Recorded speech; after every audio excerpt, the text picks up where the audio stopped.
Salut, te voici actuellement sur la chaîne YouTube Snapstar. Sur cette chaîne, tu retrouveras tous les plus gros clashs de Snapchat et tous les plus gros buzz du moment. Surtout, n'hésite pas à t'abonner tout en activant la cloche des notifications pour ne rien rater du contenu exclusif de cette chaîne.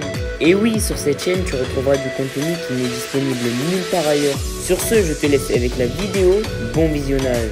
Comme vous avez pu le constater en regardant la miniature et le titre de cette vidéo, aujourd'hui nous allons principalement parler de Aquababe et de Ilan. Vous le connaissez certainement tous, Ilan c'est un influenceur très populaire et Aquababe c'est un blogueur issu du milieu de la télé-réalité qui a une très mauvaise réputation. Comme vous le savez, depuis quelques jours Ilan est au plus mal parce que de nombreux blogueurs l'accusent d'avoir agressé une femme. Dans cette vidéo, Aquababe est très en colère et il a décidé de prendre la défense de Ilan contre toute attente. En effet, Nabil El Moudni, Marc Blatta et Ali ont affirmé que Ilan a payé Aquababe pour qu'il prenne sa défense. Je vous laisse sans plus attendre avec toutes les explications de Aquababe. N'oubliez pas de réagir dans l'espace commentaire et surtout restez bien jusqu'à la fin de cette vidéo. Parce que je vous ai évoqué là l'instant T le sujet là, je suis vraiment choqué. Depuis des heures je suis choqué. Là maintenant je vous ai évoqué le sujet, comme par hasard mon Snap il a sauté.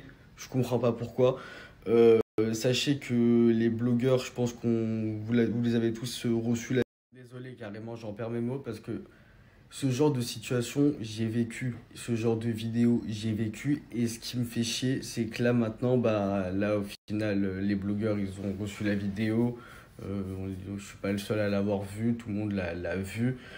Ce genre de vidéo, elle va circuler et ça va toujours circuler. Ça circulera toujours. Mais le problème, c'est que c'est mauvais, parce que moi j'ai vécu ça, je sais qu'il y a une vidéo de moi qui a déjà vécu ça, qui circule entre candidats de télé-réalité, et j'aimerais réellement pas qu'elle sorte au grand public, tu vois. Donc faut pas circuler ce genre de vidéo. Maintenant, je vous dis la vérité, ça me fait vraiment chier, ça me fait vraiment chier, parce que c'est trop, ça part trop en couille là. Ça fait les amigos, les problèmes comme Ilan ou peu n'importe quelle personne publique qui vit ce genre de situation, ça se règle à la justice, dans un commissariat ou dans un tribunal, mais pas sur TPNP. Regardez, au final, les gens se font taper dessus. Les amis, quand j'ai fait le lanceur d'alerte avec le sujet que vous connaissez tant là, en 2018, il y avait des preuves. C'est-à-dire que moi, j'ai été touché par l'affaire déjà. C'est-à-dire que moi, j'étais un gamin de 18 ans qui était choqué d'apprendre tout ça, qui a exposé des audios, des photos, des vidéos.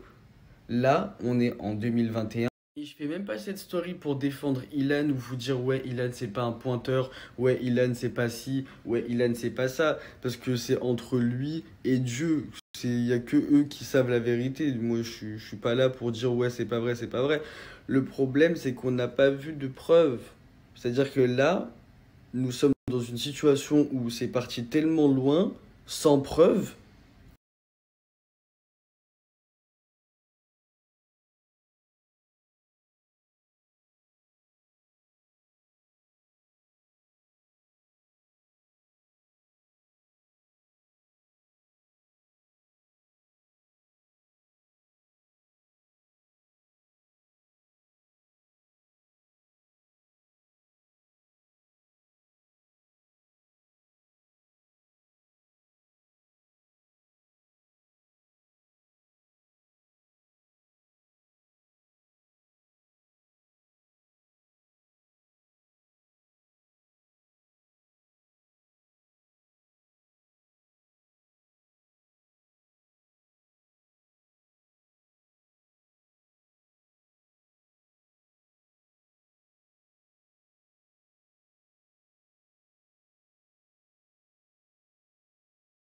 Maintenant les amigos, la fameuse version d'Alix, c'est ce que je viens de vous sortir, la fameuse vidéo, hein. Mais en aucun cas il y a eu des pleurs, en aucun cas il y a eu des tirages de cheveux comme elle prétendait sur le plateau de TPNP. Libre à vous de me croire, mais en tout cas les amigos, moi ce que je peux vous confirmer, ce que je peux vous dire, c'est que ce que je suis sûr, c'est que la vidéo là dont je vous parle de Sebi Daddy et Ilan avec les meufs, tôt ou tard elle sortira. Et en aucun cas c'est du viol. Pour nous, quand on voit la vidéo, pour les gens lambda, certes, c'est une vidéo choquante. On peut qualifier ça de harcèlement sexuel, mais en aucun cas, c'est du viol. En aucun cas, il l'a forcé. En aucun cas, elle pleure. En aucun cas, il viole. Et là, vous allez vous dire, ouais, pourquoi t'es en mode à fond sur le sujet, il est 7 h du matin, tu dors toujours pas, tu parles de ça.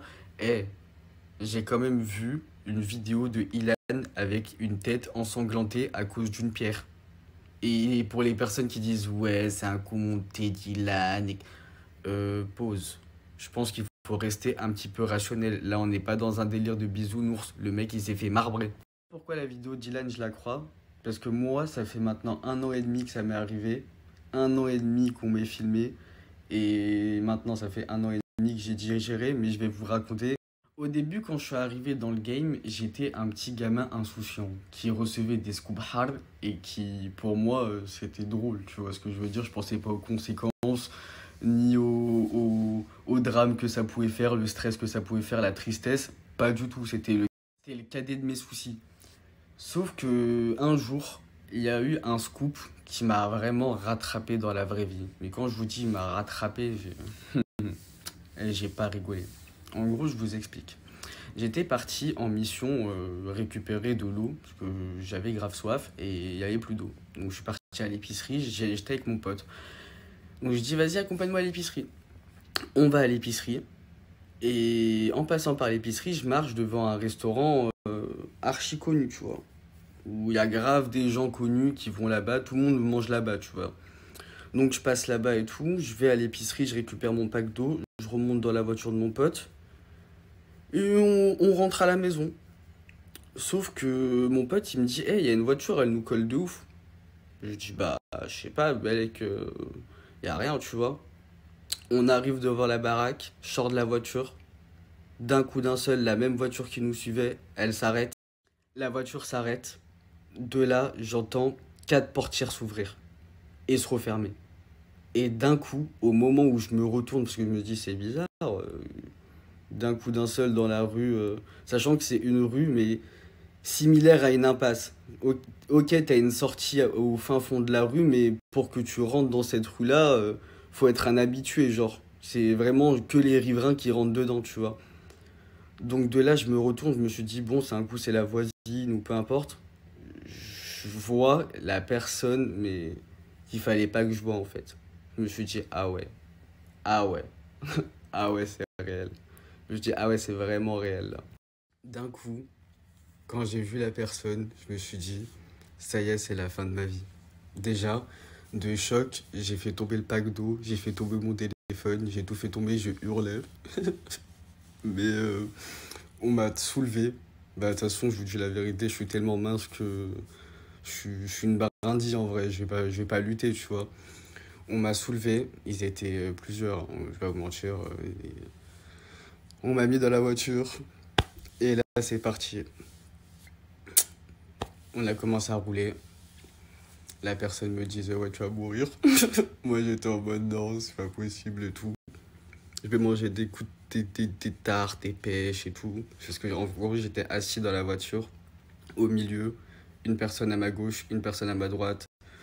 Le conducteur, qui était lui. Et en gros, il y avait également son pote qui était devant, tu vois. Donc, en gros, on était vraiment beaucoup.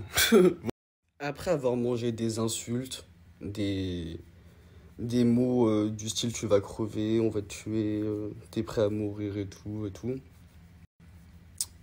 Après avoir mangé plein de coups, bien évidemment, on arrive sur un terrain vague. Genre un terrain vague, tu te dis ah ouais, je reconnais fortement cet endroit, tu vois. Parce que je l'avais vu un petit peu de partout. Pour pas rentrer dans les détails, flemme. Et là, ça a été vraiment le début de tout un commencement qui est vraiment très difficile, hein. Je vous dis la vérité, là j'y repense, c'est dur un peu. Mais je vais vous tout raconter parce que ça y est, j'ai commencé, autant commencer directement et finir parce que ça fait maintenant 1 an et demi, j'ai chaud que la vidéo elle sorte, sachant qu'en plus il y a un candidat de télé-réalité qui s'amuse à la montrer et tout. Donc en gros, vas-y, je continue. J'arrive sur le terrain vague, donc on commence à me traîner par le bras. On me dit, eh, vas-y, avance là. Donc on commence à traverser tout le terrain vague. Un moment, à côté du terrain vague, c'était vraiment une issue, c'est-à-dire qu'il y a le mur. Et en fait, tu peux pas bouger, c'est-à-dire que t'es assis. En fait, t'as un mur et tu peux pas bouger.